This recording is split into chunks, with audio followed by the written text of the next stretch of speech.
Welcome back to the Happy Teacher Pod. We are on season 2, episode 11. How do new governments make happy teachers, or how do governments make happy teachers? So I'm sure everybody is going to be aware, especially teachers, that a new government has come in has it been 2 weeks now? I think it was 2 weeks ago. I've lost track, yeah. 5th Yeah, of a July. couple of weeks ago, we've got a new government, Labour government, and a landslide victory. We won't talk too much politics, but landslide victory.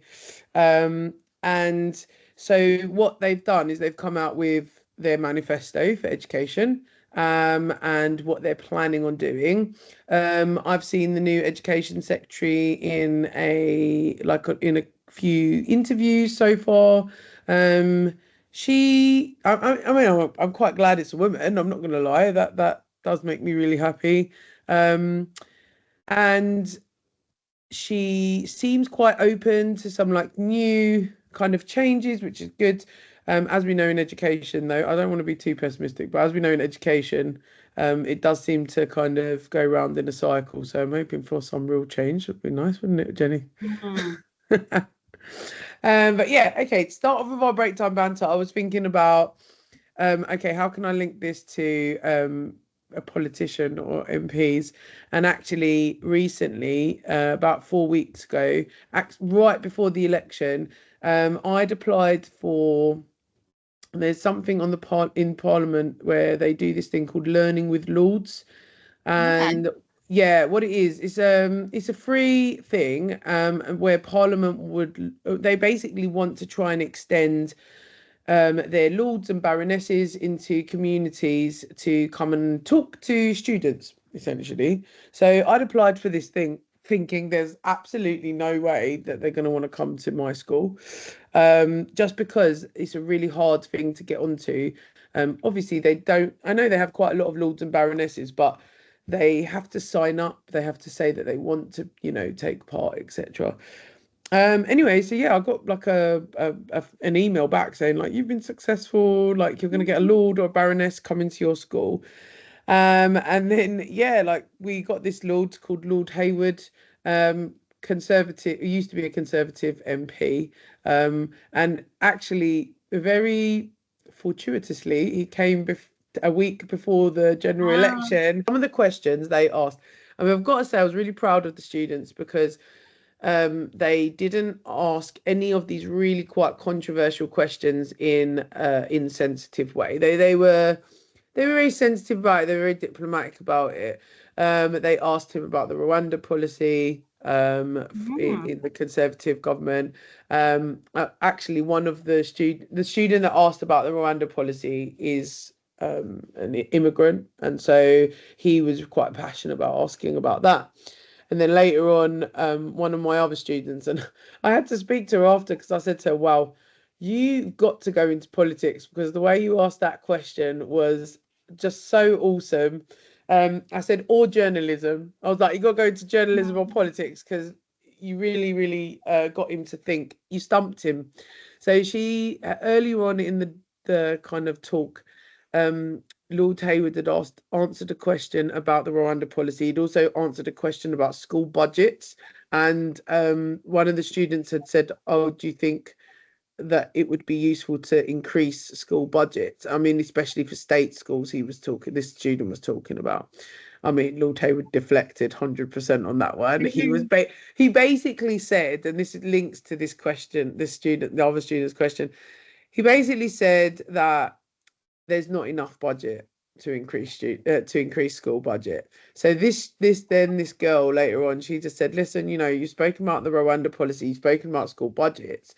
She was like, "But actually, it doesn't match up. What do you think is the reason for spending so much money?" Like, I think I don't know if it went into the billions, but it definitely went into the millions of pounds on the Rwanda policy, yeah. which actually never really came into fruition. So they'd spent all of this money.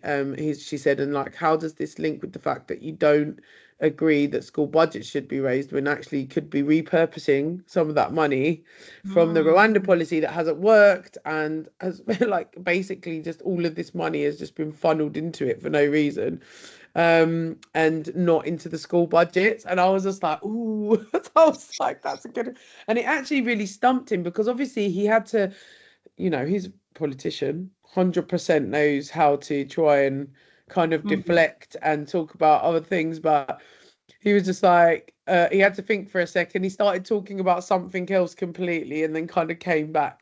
I mean, she wasn't having any of it. She asked him a further like follow-up question, and I was just like, oh. That's great though. That's what we need, isn't it? Like we need Yeah. people to like hold politicians to account. And if they are giving a, bit of a typical politician's answer and not answering the question, like I love when you watch certain TV shows of certain journalists and they're just like, nope, you haven't answered the question, and they just keep going until they get Yeah, an so answer. this is what she was doing, and that's why afterwards I said to her, "Listen, the way you are," and it was the way she asked was so diplomatic. Like, I mean, I'd given them a little pep talk beforehand. Obviously, I'm like, "Listen, he's a visitor. Yes, he's a lord. He's an MP, or he was an MP. He's part of the Conservative Party. They knew this, so they were obviously asking about, the Conservative. I mean, he said." I mean, this was a week before the election, and he literally said, "Well, we know we're going to lose." It's like, so he was very honest. I've got to give it to him. He was an honest guy. Changed things, and although we've got a new government, I guess this links to what we're talking about today. How much change can actually occur? It's difficult. Yeah, that does look quite nicely, doesn't it, to what we wanted to talk about. So we wanted to talk about kind of what Labour have said in their manifesto. So both you and I were just looking at the kind of 5-point breakdown of what they're saying. So maybe I might just read it out so everyone's clear. So it's all about breaking down barriers to opportunity, and that's where the education bit fits into within their manifesto. So their 6 things are: recruit 6,500 new expert teachers in key subjects, 3,000 new primary school-based nurseries, free breakfast club in every primary school, a modern curriculum so young people are ready for work and life, and then high quality apprenticeships and specialist technical colleges. So with those 6 points that we thought Roxy and I might discuss a few of them and say what we thought about them from the view of, are they going to make happy teachers? I think so. The first one really links to what we've spoken about before. So it's recruiting 6,500 new expert teachers in key subjects. I mean, I think what they're getting at there is that obviously there are some subjects that don't have the teachers that they need. And we've spoken about recruitment and retention quite a lot. And I think my main thing here is that what we've spoken about before links right in. Do they really need to recruit 6,500 teachers, or do they need to retain, however many thousands of teachers? Would that be better than trying to just recruit for those teachers? Again, not to be a pessimist, but for a lot of those teachers, because I mean, it's in the statistics, it's the facts, that a lot of those teachers will leave within the first 5 years of teaching. So why not try to retain the teachers that you've already got, which we looked at before, and it was way more than enough teachers to be teaching. If you looked at the amount of teachers that actually exist in the country that are fully trained teachers.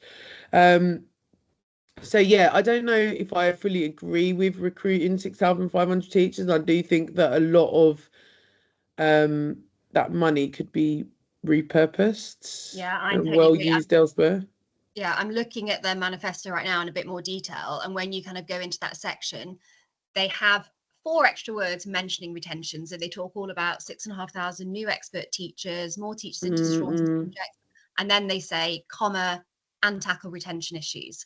And the only thing they say about that is they say they'll review the structure of retention payments, which that would be interesting to know more about. But I think what both you and I are talking about, it's not just kind of trying to retain the people that are in the classroom that are thinking of leaving, and so they need their kind of payments looked at or something.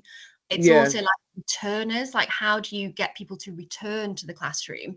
And there's no mention of that in the manifesto. What I did find when I was doing research for this, which is quite interesting, on the Department of Education's website, and I'll put a link to it, they do actually have a whole section on people thinking of returning to teaching, and the government offers, or the DfE currently offers, a free one-to-one return to teacher advisor for anyone that has been a teacher that is thinking of returning. And the website's pretty comprehensive. It gives them all this stuff about kind of, we understand that you might be nervous about returning to the classroom. Here's how you can get your skills back up again, updates on the, national curriculum.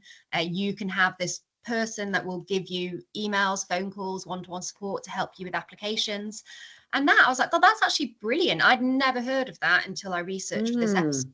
But then I was thinking, I wonder if I asked a bunch of teachers or a bunch of people that I know that used to be teachers, have you ever heard of this? I would guess they haven't, because I've never seen it advertised.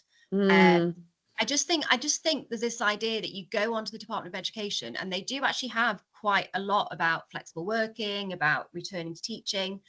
But I feel like, I don't know, when you hear the radio advert for teaching, it's all about getting new teachers. I don't feel like definitely. There's a push to get the returners back in. And I just think that would be such a better use of money. Like, they're talking about, oh, we're going to get these expert teachers. To be fair to them, a brand new graduate, even if I know what they're saying like, oh, they've done a physics degree, so they can be an expert teacher in physics. But it's like, they're not an expert teacher. They might be good at physics and they might be a specialist, but they are brand new. They don't know what they're doing yet. Actually, whereas that's a good point. Expert physics teachers that are, 30, 40, 50 years old, and how are you getting them back into the classroom? Yeah, you're right, actually, because the word expert makes it feel like they're an expert teacher, but actually what you're saying is they're an expert in their subject. That's a complete different thing to being an expert teacher, because I would say to be an expert teacher, you would have had to be teaching for quite a while to be classed as like an expert, or I don't know what kind of like categories you'd want to put that in. But yeah, that's so true, actually. The wording of that, it's literally saying recruit new expert teachers. It's a bit misleading, isn't it? New and expert. And that, I think that is the problem, isn't it, with manifestos and trying to get yourself elected. You are trying to appeal to the greatest number of people, aren't you? And most members of the public are not teachers, and so they just see something that looks good. 6,500 new teachers, brilliant. I know my school doesn't have enough physics teachers. Now we're going to get some. And it's not as simple as that. Like, as you say, they're not yet experts, and as you were saying before, a lot of them will leave. Like, you can spend all this money training up brand new 21-year-olds, and a big percentage of them will be gone within 5 years. Are you on that Facebook group about like exiting the classroom? I can't remember what it's called. Like teachers like exiting. Exit and Thrive or something. I can't remember what it's called, but I went on it because I thought, oh, do you know what? Like, I'd really like to see what other jobs like people do outside of teaching, But I've got to say, every day it's quite a depressing group. I'm not going to lie. I don't think it should be a depressing group. I think it should. I think the aim of it was to try and almost like, when you left the classroom, to try and like tell people like what you've done and whatever else. But it actually has turned out to be just basically people moaning, not just moaning, but actually having real complaints about, their schools. And yeah, it's really, really shocked me, because I don't know why it shocked me so much, because I have been in a school where I felt, like, actually maybe I just want to leave the teaching profession. But I think maybe because I'm not in it right now like that, in that way, that when I read some of these things, I'm like, wow, you really need to work on retaining your teachers. Like, that's all it makes me think. Every time I see one of those posts, I just think, wow, that school really doesn't care about retaining the teachers. And so it is a much more systemic issue, rather than just the government just coming out and saying like, oh, this is what we're going to do. And it's just like, well, I don't know. It's hard, isn't it? I feel like, and I know people don't like the idea of a nanny state sometimes, but sometimes I feel like the government has to do a lot more to counterbalance the head teachers that create really toxic 100%, environments. Because 100%. it is so much based on the head teacher, isn't it? So you can have a head teacher that understands the importance of expert teachers, like actual expert teachers that have got years in the classroom, and that understands that you want to keep parents in the classroom, and so they can be open to flexible working in all its different forms, like not just part-time. It can be, compressed hours, definitely. being flexible about going to your child's nativity. And when you have a head teacher that doesn't do that, from a parent's point of view anyway, or someone with caring responsibilities, that's kind of what starts to create the toxic culture. If you feel like my life outside of school doesn't matter to you, it's that whole thing, oh, it's all about the children. And it's like, obviously we all want to work hard. God, some of the things I've seen in there recently have been absolutely shocking. Like head teachers telling them that they must work outside of school. Like they actually say those things to them. I was like, I'm literally like, like that with my brain is like, what? How can a teacher say that? But you're right. It's a lack of understanding of how to make happy teachers. It is absolutely that. And you're also right. It does come down to the school a lot of the time, rather than what the government is going to put in, because of course they're not in the school telling the head teacher, right, actually, you know what, this is how you retain teachers, this is how you make teachers happy, this is how you kind of keep them on board, even though they might not be getting paid, you know, a great amount or whatever else. I don't know, like I don't know. I think the government can do more. So we've been talking about the Labour manifesto, and obviously it's still very early days, and you know they do mention about looking into recruitment. But as we've talked about on previous podcasts, I volunteer for maternity teacher, paternity teacher project, MTPT, and they've done their own manifesto. They did this about 2 years ago now.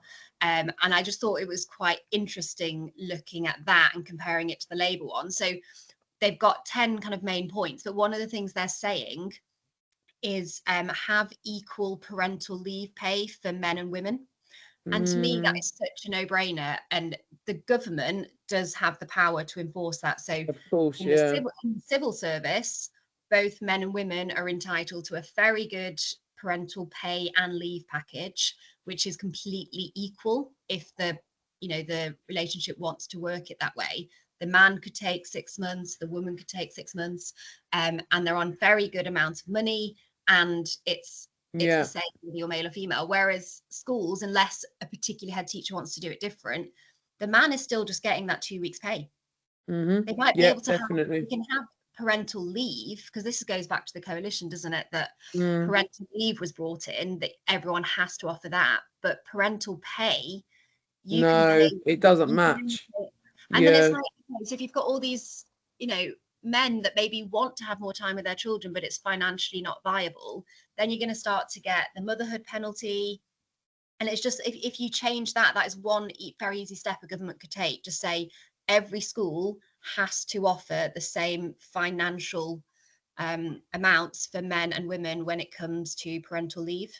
Yeah, absolutely. I totally agree. And I think that having more equality between both parents is imperative. Like I genuinely, we've spoken about this on previous podcasts as well, and I just think I've seen friends really kind of, their whole relationship, it's really, really difficult because the mum hasn't been given the same rights as the man and the dads or whatever. But even if it's like same sex, whatever, it doesn't actually matter.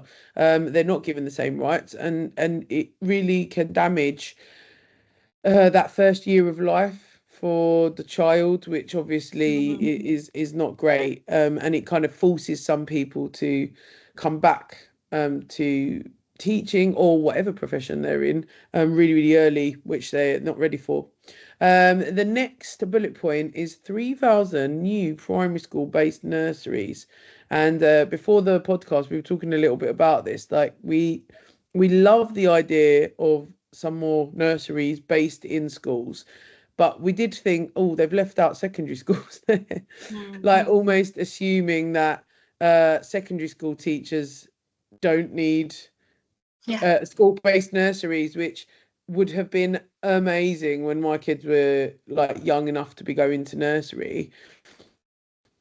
I would have absolutely loved that, to be able to drop my kid off at a nursery that was based in the school. And then you were talking maybe about even flexible kind of rates of pay as well, if you were a teacher. So another thing in the MTPT manifesto is about how are you making it affordable childcare, particularly for teachers, knowing that teachers obviously never have the opportunity to work from home, late starts. If they're doing a full-time teaching contract during term time, they will have to use early morning club every single day.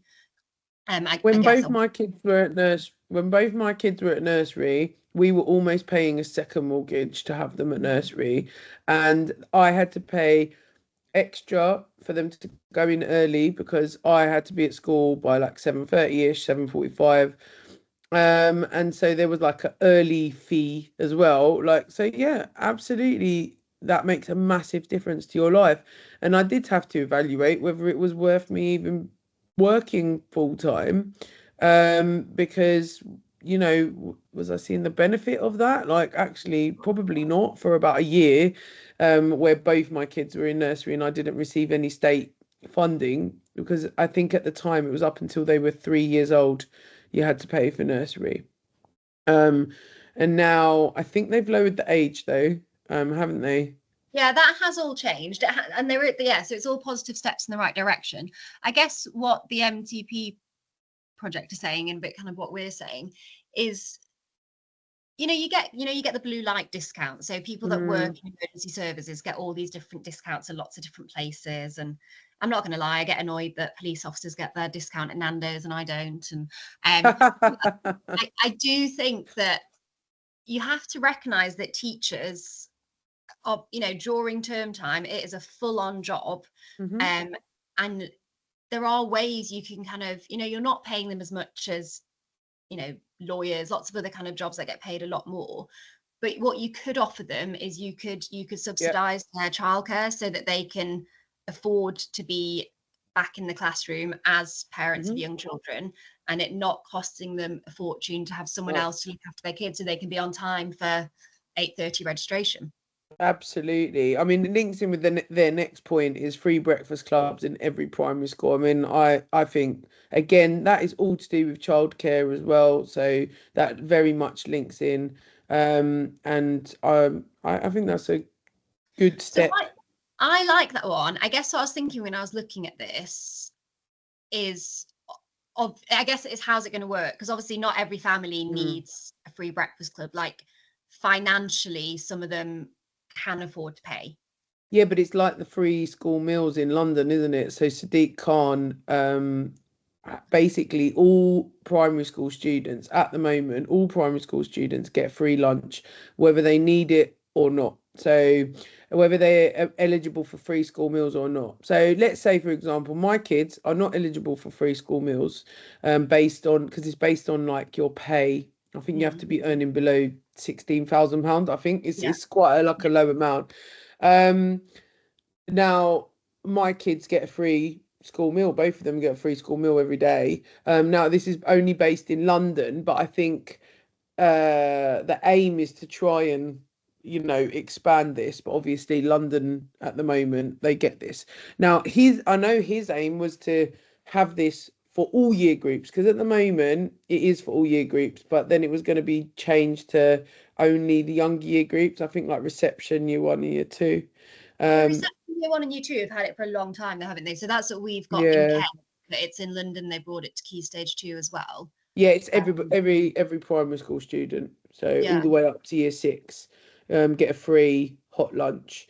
And yeah, I think I agree with you. But it's really hard to determine because, even with like child benefit, and stuff like that, they only one parent can be earning I think it was before it was over £50,000, wasn't it? Now it's over 60,000.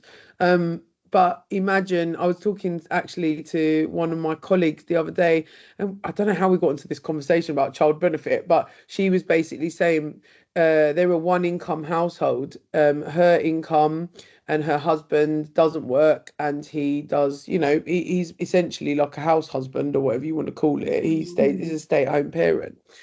And she was like, well, because I earn over 60,000, but even though I'm a one income household, so like then let's say, there's a 2 income household, and you're both on 59,000 each, let's say, for example, actually you're still eligible for child benefit. So I feel like whatever way you try and odds it, there's always going to be. You're right. And it's not a bad thing. I think we're both in agreement that free breakfast clubs in every primary school, I mean, that would very much help teachers that are parents, wouldn't it? 100%. If you knew you could every morning drop your child off to free breakfast club, you might even, like, I'm thinking about this out loud, I might even think, okay, I'll get into work a little bit earlier, they can have breakfast at school, that's also saving me a little bit of money, and I can get work done in the morning, and it means I can leave exactly on time and get more time with them in the afternoon, and maybe I don't need to pay for any after school childcare because I've managed to use that morning slot. Yes, exactly. So you can kind of like move about your day, and you're right. Breakfast, my God, my kids eat a lot of breakfast in the morning now. Well, how's that going to work? Is it going to be like a one bowl limit? Like, oh, my child sometimes wants like 4 bowls. So you're going to deliver on that? I mean? Often they'll have tea breakfast before they leave it to school.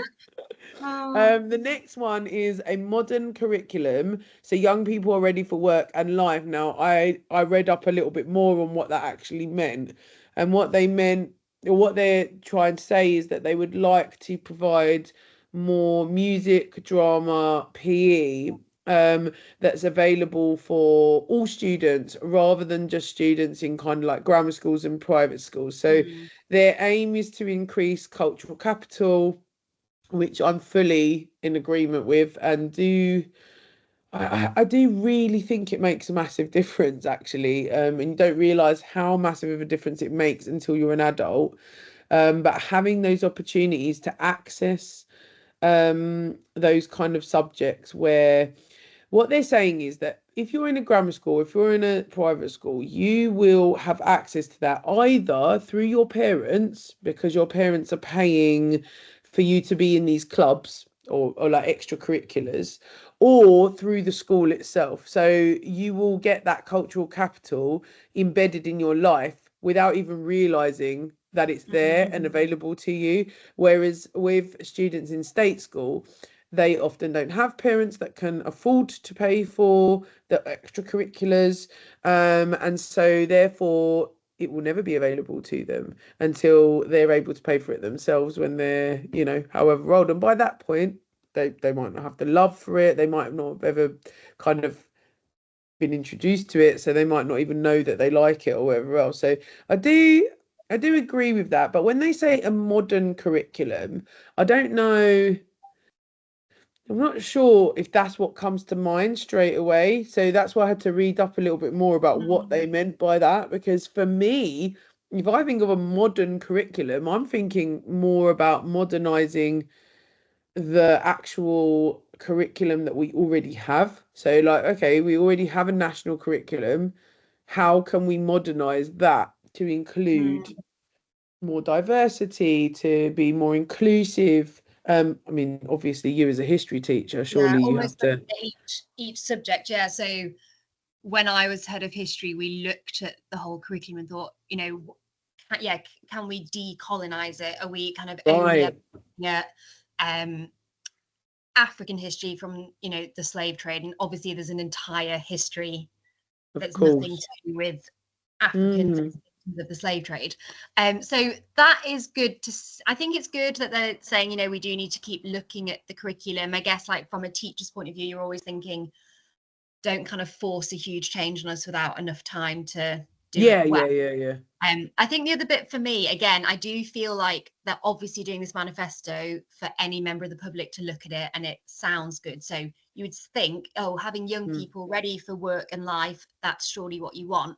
But me as a teacher's thinking, I don't want to feel that I'm having to, everything that I'm doing is about getting them ready for the next bit to be productive workers. Like, I want to think, like, I want them to just value learning new knowledge and how powerful it is to learn new things, and just to enjoy education for the sake of education. That obviously we want to make sure, with the whole idea of removing barriers, you want to make sure that a child that's gone to a state school that's maybe in a more deprived area, has just as good a chance to accessing good grades in, you know, subjects that are respected, that can go to the universities they want to go to, do the apprentices they want to do. Definitely. But I don't want it to feel like, I just don't like when I feel like politicians are always talking about giving them the skills for the future, because A, we don't know what jobs are going to be like in the future, and B, I just think, like, let them have their childhood. Like, they've got this chance for years and years and years to be in classrooms and just to, like, develop their curious minds. And I just think to be a focus on that, like, it's education for its own sake as well. That links to their final point, which is higher quality apprenticeships and specialist technical colleges. So again, you know, I work in a state school, and I work in a really deprived area as well. And I do think they need more apprenticeships. They do need more specialist technical colleges, because, you know, it's not such a straight line for all students. And I do think that they need to think about that. Saying that, I think linking to your point of just not trying to push them into a category where they're like, all right, well, we're just training you to go to work, essentially. I mean, it's a very capitalist way of thinking, isn't it? Like this idea that they think they can get out of the kind of the working classes, but it's just almost like a dream. Like, you can't actually get out of it. They call it a false class consciousness. So you feel like if you work really, really hard and you get like these, like, then you'll get out of this. But actually, in reality, that doesn't actually usually happen. Yeah, I think interesting. I'm really going to be interested to see how this develops, because you're right, this is so new, and there's been no chance for actual change at the moment. And you know, with that last one as well, and I'm trying to think out loud how I think the government should go about doing this, but I've been having a lot of chats with parents who've got slightly older children than me. So in my area, there's lots of grammar schools. So everyone's going to all the open days at the moment, and they're trying to decide, you know, where they want to send the child if they pass the 11 plus. And a lot of parents are really negative about specialist technical colleges, apprenticeships. And so I was having this conversation with one parent, and she was saying, oh, I just didn't really like that grammar school because, you know, they were praising their students that got onto apprenticeships. And, you know, I don't want them to and then not going to. Do you know what it is? It's this idea of the academic subjects and the soft subjects. So it's like, it's almost kind of putting that agenda in place of like, well, wow, if you're not teaching these academic, like only academic sides of things. But actually, do you know what? In the school we worked in together, they really pushed like only the like academic subjects. They did. And it was to the detriment of some of the students. Obviously, the majority of the students will, yes, fall in line with that. But what about those students that don't fall in line with that? What about those students that can't access that academic curriculum? Like, what about those? Also realizing, like, I feel like people still have in their head this like two-tier system. It's like those that are smart enough, and I'm doing marks here, do the academic subjects, those that don't do the apprenticeship. And I just think parents need to be more informed. I don't know how the government does that, but I just think I've had too many conversations where people view anything that's more technical as kind of lesser in some way. And I remember actually working at a private school where, they were really pushing for, you know, just the top universities. And I had these like really amazing creative sixth formers that were like, I want to go to cooking school. So this one person actually did, like, she had got no support from the school really. Like, off her own back, she managed to get herself enrolled in a very elite French cooking school. And it's like, we as schools need to be able to support that, but like society needs to. There's no point will push apprenticeships. It's like you need to kind of get the adults, like the parents, on board to realize that it's not a lesser option.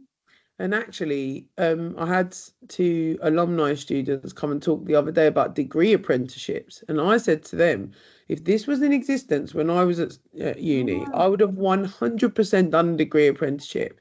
You know, I'm still paying off my student loan. So like, you know, it would have actually afforded me the opportunity to do a degree, but also an apprenticeship at the same time, and work in a field where I was actually, and they've brought out the first teacher degree apprenticeship is starting in September. They've got the first medicine degree apprenticeship starting in September as well. So yeah, I feel like there's change coming, but you're right, society also needs to almost try and change alongside it and go with those kind of ebbs and flows of education. But yeah, I think we have to do the break time banter. Break time banter. We have to do get in the bin. Get in the bin. Yeah. So the get in the bin links to what I was just going to say there. Actually, I think what a new government really needs to do with education is listen to teachers, and I don't just mean people currently in the classroom. I mean, it needs to listen to all qualified teachers in the country about what they think needs to be done. So my break time banter, very unsurprisingly, is governments that focus way too much on recruiting new teachers to the detriment of retaining, but also the detriment of forgetting about returning to the classroom teachers. I think there needs to be so much more focus on retaining and returning people to the classroom, and a lot less focus on recruitment, because it sounds good for an election, but it's not what we need in reality. Yeah, I totally agree with you, and I think that is so important, and I really hope that the DfE can kind of, when they're making their policies and the education secretary is thinking about, I hope that they talk to teachers, because a lot of the time they don't talk to teachers. They kind of make up these policies and they don't talk to them. But there are some policy jobs that are out there. I've seen them on the civil service website before, where a teacher would be so well suited to actually give that kind of advice. And yeah, you're right, retaining and returning. I like that. Retaining, returning, rather than just focusing on the recruitment. So we're going to have our next episode looking at summer holidays and just how we as happy teachers try and make best use of our summer holidays. So tune in. Hit us up on socials if you want to have conversations about all of this stuff. And yeah, we'll see you next week. Okay, bye. Bye everyone.